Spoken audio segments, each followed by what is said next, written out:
FitLabPGH back with a movement tip and lifestyle hack. We are a podcast that believes movement should be treated as a lifestyle.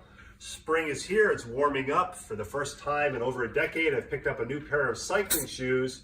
A shout out to Paul Swift of CyclePoint for recommending Lake shoes. He sent me a couple links from their website, and I followed their directions in their videos to get a pair of cycling shoes that are European size 44.